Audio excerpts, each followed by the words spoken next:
Hello student, I am Rakesh Wache, director of Sahil commerce faculty. आज हम partnership की थ्योरी कवर करेंगे, फंडामेंटल ऑफ पार्टनरशिप की। ठीक है, इसमें देखो पहला बेटा क्वेश्चन इसमें किस तरह से, ये कभी ये नहीं कि डायरेक्ट पूछेगा डेफिनेशन बताओ या उसके डायरेक्ट फीचर बताओ। इसमें से इतने अजीब अजीब तरीके से क्वेश्चन पूछे जाते हैं ना, तो मतलब यदि तुमने डेप्थ में स्टडी नहीं कर रखी तो 1 मार्कर तुम्हारे ठीक हो ही नहीं सकते। तो इसलिए बेटा वीडियो की एक एक चीज़ ध्यान से सुनना। अब जैसे पहला है इसका डेफिनेशन ऑफ पार्टनरशिप, वो कभी ये नहीं पूछेगा कि डेफिनेशन क्या होती है। वो डेफिनेशन में एक तो ये पूछेगा कि जो इंडियन पार्टनरशिप एक्ट की डेफिनेशन है उसमें एक्ट कौन सा कवर होता है और सेक्शन कौन सा कवर होता है। तो ध्यान रखना, डेफिनेशन कवर करेगा इंडियन पार्टनरशिप एक्ट 1932। रिपीट करो, एक्ट होगा इंडियन पार्टनरशिप एक्ट 1932 और सेक्शन 4। तो मतलब डेफिनेशन में पूछेगा कि कौन सा एक्ट और सेक्शन है, और नीचे अलग अलग तो कॉम्बिनेशन देख लेना, एक्ट और सेक्शन सेम हो तो वही टिक करना।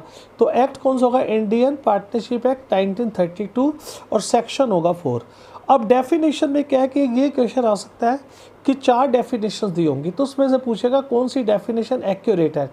तो डेफिनेशन है partnership is a relation between persons. Partnership is a relation between person who have agreed to share the profit of the business, share of the profit है। अब इतनी सिमिलर आती है ना डेफिनेशन, उसमें एक छोटा सा चेंज कर देगा, शेयर ऑफ प्रॉफिट और लॉस, लेकिन नहीं ये ध्यान रखना, partnership is a relation between persons who have agreed to share the profit of the business carried on by all और any of them acting for all. तो ये ध्यान रखना, एक तो शेयर ऑफ प्रॉफिट और लॉस लिख देता लेकिन एक्चुअल डेफिनेशन में प्रॉफिट है। कैरिड ऑन बाय ऑल नहीं होता, कैरिड ऑन ऑल होता है, या any of them acting for all. मतलब या तो सारे पार्टिसिपेट कर सकते हैं, तो कोई स्लीपिंग पार्टनर रहना चाहता है वो भी रह सकता है। तो ये डेफिनेशन, बाकी मैं नोट्स भेजूंगा उसमें से डेफिनेशन देख लेना। अब पहला फीचर है 2 और मोर पर्सन्स। ये तो पूछेगा नहीं 2 और मोर पर्सन्स क्या है। 2 और मोर पर्सन में सबसे पहले वो पूछता है कि इसमें से मैक्सिमम पार्टनर कितने हैं। अब आप गूगल में सर्च करोगे ना तो मैक्सिमम पार्टनर 100 लिखे होंगे, लेकिन तुमने ध्यान रखना हमें एक्ट के अकॉर्डिंग चलना है। तो एक्ट के अकॉर्डिंग जो पार्टनरशिप है मैक्सिमम पार्टनर हमारा 50 है, मिनिमम 2 मैक्सिमम 50। अब मान लो वो ये पूछता है कि मैक्सिमम पार्टनर कौन सा एक्ट बताता है, तो तुम्हारे दिमाग में क्या स्ट्राइक करेगा कि हम पार्टनरशिप कर रहे हैं तो इंडियन पार्टनरशिप एक्ट बताएगा। लेकिन कितनी अजीब सी बात है, हम पार्टनरशिप कर रहे हैं और मैक्सिमम पार्टनर हमें बताते हैं Indian companies act 2013। According to Indian companies act 2013, Indian companies act 2013 maximum partner होंगे 50। तो ठीक है, तो इसमें ध्यान रखना ये एक्ट कौन बताता है। तीसरा इसमें से एक मैक्सिमम पूछ सकता है, मैक्सिमम कौन सा एक्ट बताता है, और ये पूछ सकता है कि तुम पार्टनरशिप में किसको पार्टनर बना सकते हैं और किसको नहीं बना सकते। तो जैसे 4 ऑप्शन होंगे, इसमें से लिखा होगा तुम किसको पार्टनर नहीं बना सकते। तो ध्यान रखना, हम पार्टनरशिप में किसके साथ एग्रीमेंट नहीं कर सकते, एक माइनर के साथ, एक अनसाउंड माइंड के साथ, और एक एलियन एनिमी। एलियन एनिमी होता है जैसे कि हमारा किसी कंट्री के साथ वार हो जाता है तो उस कंट्री का जो सिटीजन होता है उसको हम पार्टनर नहीं बना सकते। तो अब मैं दोबारा बोल रहा हूँ, पहला डेफिनेशन में हमें याद करना है Indian partnership act 1932 section 4। Feature में पहला फीचर है 2 और मोर पर्सन्स, तो हमें डेफिनेशन में minimum partner 2, maximum 50, maximum according to Indian companies act 2013। ठीक है, उसके बाद मैक्सिमम के बाद एग्रीमेंट किसके साथ नहीं कर सकते, उसको कहते हैं कॉम्पिटेंट टू कॉन्ट्रैक्ट। मतलब कॉम्पिटेंट टू कॉन्ट्रैक्ट मतलब किसके साथ एग्रीमेंट कर सकते हैं, उसे कॉम्पिटेंट टू कॉन्ट्रैक्ट कहते हैं। कॉम्पिटेंट टू कॉन्ट्रैक्ट एक्सेप्ट किस किस के साथ नहीं कर सकते एग्रीमेंट, माइनर, अनसाउंड माइंड और तीसरा एलियन एनिमी। और इसमें से एक क्वेश्चन ये बन सकता है कि यदि पार्टनरशिप में 50 से ऊपर लिमिट चली गई तो उसको कहते हैं इल्लीगल एसोसिएशन। और उसके बाद सिर्फ तुम नोट्स पढ़ लेना, सारा क्लियर हो। एटलीस्ट तुम्हें ये पता लग जाएगा कि 1 मार्कर का क्वेश्चन कैसे पूछा जा सकता है। दूसरी डेफिनेशन है एग्रीमेंट। तो सबको पता है कि एग्रीमेंट होना चाहिए, बिना एग्रीमेंट के पार्टनरशिप नहीं होती है। वो पूछेगा क्या कि एग्रीमेंट राइटिंग में होता है या वर्बल। हर बच्चे के दिमाग में क्या चलेगा कि जी राइटिंग में होना चाहिए, लेकिन नहीं, एग्रीमेंट रिटर्न भी हो सकता है और वर्बल भी हो सकता है, लेकिन डिस्प्यूट ना हो तो हम राइटिंग में करते हैं। तो ध्यान रखना, एग्रीमेंट इधर राइटिंग और वर्बल दोनों ही हो सकते हैं। ठीक है, लेकिन हम एग्रीमेंट रिटर्न इसलिए करते हैं कि कोई डिस्प्यूट ना हो। तो ठीक है, तीसरा इसमें पॉइंट है बिजनेस, पार्टनर्स के बीच बिजनेस एग्जिस्ट होना जरूरी है। तो बेटा बिना बिजनेस के पार्टनरशिप एग्रीमेंट नहीं बनता। अब ध्यान रखना कहाँ का बिजनेस कहाँ का एग्रीमेंट नहीं हो सकता। तुम कोई चैरिटी वर्क करते हो, ठीक है, चैरिटी में या कोई रिलीजन के लिए, जैसे गुरुद्वारा प्रबंधक कमेटी हो गया, अच्छा ये वैष्णो देवी श्राइन बोर्ड हो गया, इसमें भी पार्टनरशिप एग्रीमेंट नहीं बन सकता क्योंकि वो बिजनेस नहीं है। चैरिटी नहीं होना चाहिए और उसके बाद रिलीजन नहीं होना चाहिए, और तीसरा बिजनेस जो है वह लॉफुल होना चाहिए। इलीगल बिजनेस के लिए भी पार्टनरशिप नहीं बनती। तो पार्टनरशिप एग्रीमेंट के लिए बिजनेस होना जरूरी है, चैरिटी में, रिलीजन पर्पस में, ठीक है, एग्रीमेंट नहीं बनता। और तीसरा ध्यान रखना बिजनेस लॉफुल यानी कि लीगल बिजनेस के लिए एग्रीमेंट बनता है, इलीगल के लिए नहीं। तो लॉफुल डेविएश उसमें आ सकता है, फिलिंग द ब्लैंक। बिजनेस क्या होना चाहिए, लॉफुल होना चाहिए। एक चीज़ और, कोई पर्सन जब कोई ज्वाइंट ओनरशिप पर कोई प्रॉपर्टी खरीदते हैं, सिर्फ प्रॉपर्टी खरीदते, उस पर जो रेंटल इनकम है उसमें भी एग्रीमेंट नहीं बनता क्योंकि वो बिजनेस नहीं। हाँ, उस बिल्डिंग को यदि वो उस बिल्डिंग में खुद कोई बिजनेस स्टार्ट करता है वो पार्टनरशिप है। तो मतलब ज्वाइंट प्रॉपर्टी में तुम उसे कोई रेंट पे दे देते, जो रेंटल इनकम है वो भी पार्टनरशिप, उसमें भी एग्रीमेंट नहीं बनता। चौथा पॉइंट है बेटा sharing of profit. Partnership firm में पार्टनर्स के बीच प्रॉफिट शेयरिंग होना जरूरी है, मतलब हर पार्टनर्स को प्रॉफिट में से शेयर मिलेगा। हाँ, और शेयर की रेशियो कुछ भी हो सकती है, मतलब कहने का कि हम 3 लोग हैं, तीनों ने 10 लाख से बिजनेस स्टार्ट किया, लेकिन एग्रीमेंट में डिसाइड हुआ कि रेशियो 3:1 है, तब भी वो वैलिड है। रेशियो कुछ भी हो सकती है, बस बाकी पार्टनर्स की कंसेंट होनी जरूरी है। बाकी पार्टनर एग्री है तो रेशियो कुछ भी हो सकती है। कभी ये नहीं कि कैपिटल के अकॉर्डिंग रेशियो, वो ऐसे कंफ्यूज करता है कि एक की कैपिटल 3 लाख है, कि 2 लाख है, 1 लाख है, तो क्या इन तीनों में रेशियो इक्वल हो सकते हैं? बिल्कुल हो सकते हैं यदि पार्टनर की कंसेंट और एग्रीमेंट में मेंशन है। उसके बाद ये भी ध्यान रखना है कि जो शेयरिंग का प्रॉफिट में कोई पार्टनर यदि लॉस बियर करना नहीं चाहता, ये ध्यान रखना, कोई लॉस बियर करना नहीं चाहता और बाकी पार्टनर एग्रीड है तो वो भी लीगल पार्टनरशिप है। तो मतलब डेफिनेशन में मैंने क्या कहा था, प्रॉफिट शेयरिंग रेशियो का डिस्ट्रीब्यूशन आना जरूरी है। यदि कोई पार्टनर लॉस बियर नहीं करना चाहता और बाकी पार्टनर एग्री है तो तब भी वो लीगल है। तो बेटा अब मैं एक बार ऊपर से नीचे तक दोबारा डेफिनेशन में हमने करा था सेक्शन 4 और इंडियन पार्टनरशिप एक्ट 1932। डेफिनेशन थी, partnership is a relation between person who have agreed to share the profit of the business carried on by all या any of them acting for all. Definition में पहला feature था हमारा 2 और more person, minimum 2, maximum 50। Maximum कौन बताता है, Indian companies act 2013। उसके बाद कॉम्पिटिटिव कॉन्ट्रैक्ट किसके साथ नहीं कर सकते, कौन हमारा पार्टनर नहीं हो सकता, माइनर, अनसाउंड माइंड और एलियन एनिमी। और यदि 50 से ऊपर पार्टनर हो गए तो वो इलीगल एसोसिएशन। अब एक कुछ भी आ जाए तुम आराम से क्वेश्चन कर सकते हो।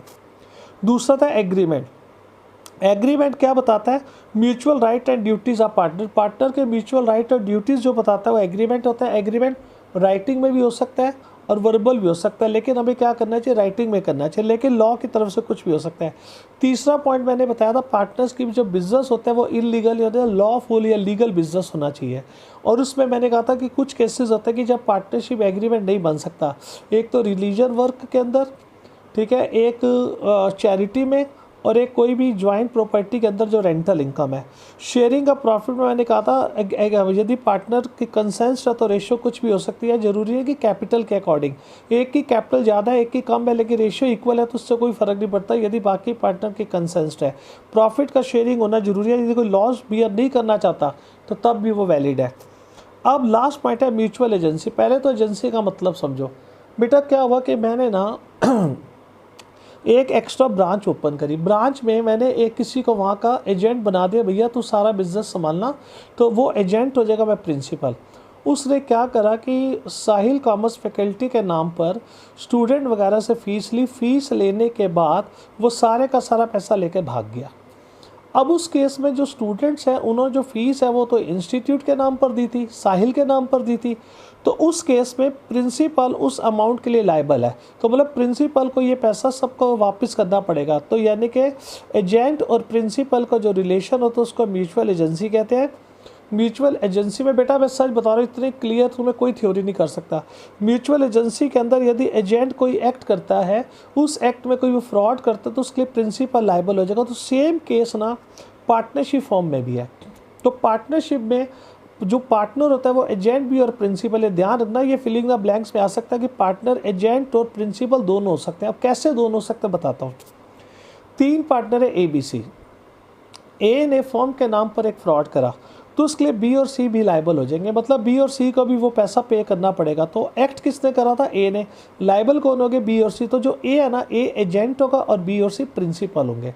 अब दूसरे केस में बी ने एक्ट करा, अब बी ने एक्ट करा तो बी एजेंट हो जाएगा और बाकी दोनों क्या हो जाएंगे? ए और सी प्रिंसिपल। तो पहले बी प्रिंसिपल था और फिर क्या हो गया? एजेंट। तो इसमें ये कहा जाता है कि जो पार्टनर है वो एजेंट भी और पार्टनर, वो एजेंट भी और प्रिंसिपल ही है। कैसे? An agent because he can bind the other partner. कहता है कि पार्टनर एजेंट इसलिए है कि he can bind the other partner by his act and a principal. Principal क्यों है? Because he himself can be bound by the act of the other partner. अपने act से दूसरों को बाउंड कर सकते हैं इसलिए वो एजेंट है। दूसरे पार्टनर के एक्ट से खुद बाउंड हो सकते हैं इसलिए वो प्रिंसिपल है। तो इसलिए वो एजेंट भी है और प्रिंसिपल भी है। तो इस पॉइंट को ज़रा अच्छे से पढ़ लेना। तो अब मैं फीचर पर आ रहा हूँ। पहला फीचर हमने किया 2 और मोर पर्सन, दूसरा क्या था? एग्रीमेंट, तीसरा था बिजनेस, चौथा था शेयरिंग ऑफ प्रॉफिट, पांचवा हो गया म्यूचुअल एजेंसी। अब नेक्स्ट क्वेश्चन है पार्टनरशिप डीड। बेटा पार्टनरशिप डीड क्या होते हैं कि जब भी कोई पार्टनरशिप फॉर्म स्टार्ट होती है, पार्टनर्स के बीच जो टर्म्स एंड कंडीशन होती है, टर्म्स एंड कंडीशन के लिए जो लीगल डॉक्यूमेंट्स होता है, जो legal document terms and condition को बताता है उसे पार्टनरशिप डीड कहते हैं। Partnership is the outcome of an agreement is essential that there must be some terms and condition agreed upon all the partner. Such terms and condition may be either oral या writing. फिर वही बता रहा हूँ, ये return में भी हो सकता है, ओरल भी हो सकता है। तो ठीक है, तो जो पार्टनर्स के बीच टर्म्स एंड कंडीशन को क्लियर करता है उसको पार्टनरशिप डीड कहते हैं। अब सुनिए, तो सबको बताया।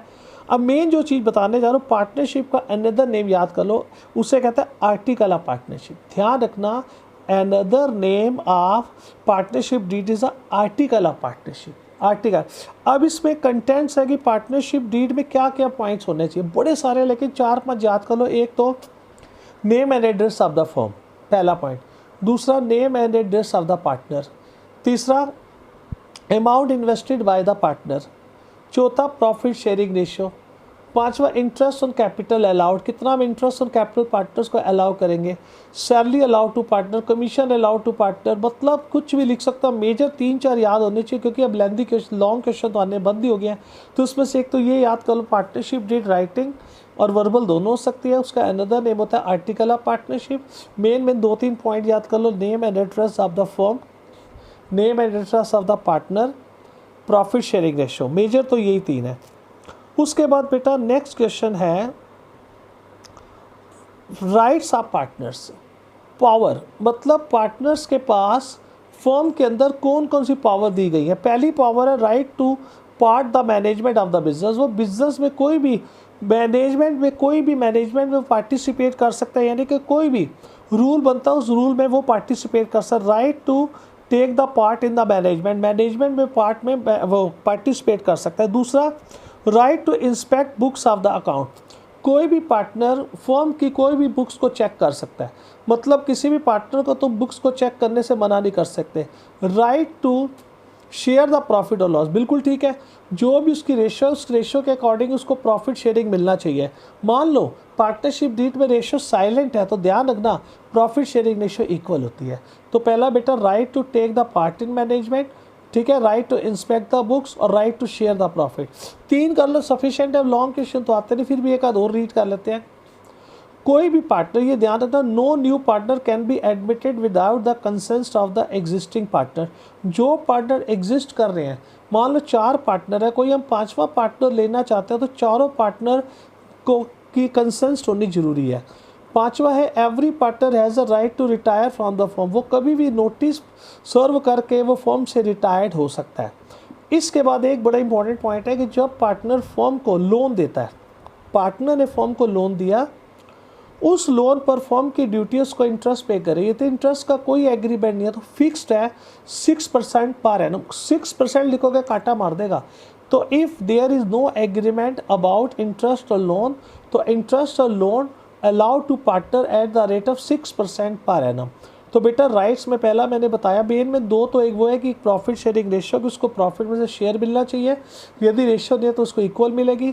दूसरा मेजर पॉइंट है जब लोन प्रोवाइड कराता है तो उसको हमें इंटरेस्ट पे करना है, इंटरेस्ट का रेट नहीं है तो 6%। एक right to inspect the books, right to take the part in the management, ये तो होगी पावर या राइट। उसके बाद है ड्यूटीज़ ऑफ पार्टनर।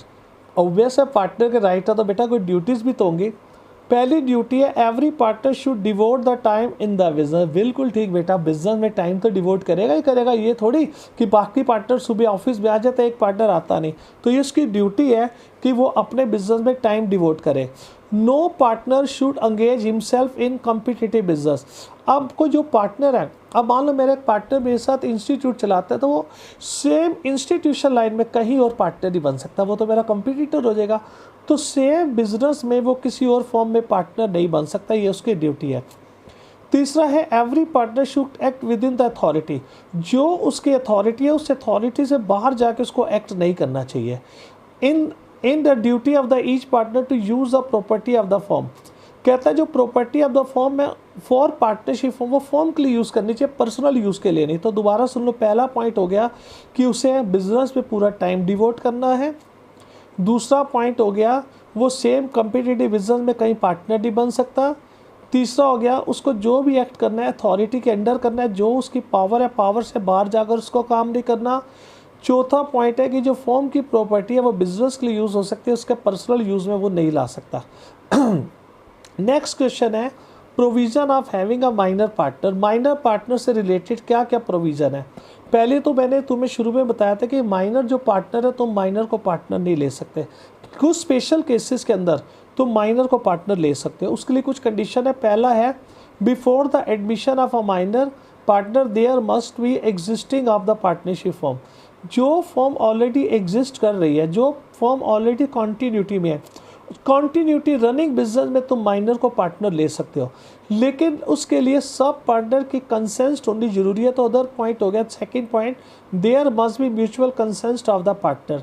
तीसरा है मेन कि जो माइनर पार्टनर है वो प्रॉफिट में से तो शेयर लेगा लेकिन वो लॉस बियर कभी नहीं करेगा। ध्यान रखना, सिर्फ तुम शेयरिंग ऑफ प्रॉफिट के लिए उसको पार्टनर ले सकते हो। और चौथा पॉइंट, माइनर कभी भी इनसॉल्वेंट डिक्लेयर नहीं हो सकता। तो मतलब कहने का कि तुम्हें डिटेल में पढ़ने मेरे नोट्स पता नहीं कौन सा क्वेश्चन कहाँ से उठा के दे दे। तो ठीक है, तो पहला बेटा हमने क्वेश्चन पढ़ा था डेफिनेशन में था सेक्शन 4, उसमें जो एक्ट था 1930, इतनी बार मैंने चीज़ें रिपीट कर दी अब तो तुम्हें याद ही हो गया होगा। 2 और 4% में था, मिनिमम 2 थे, मैक्सिमम 50 थे।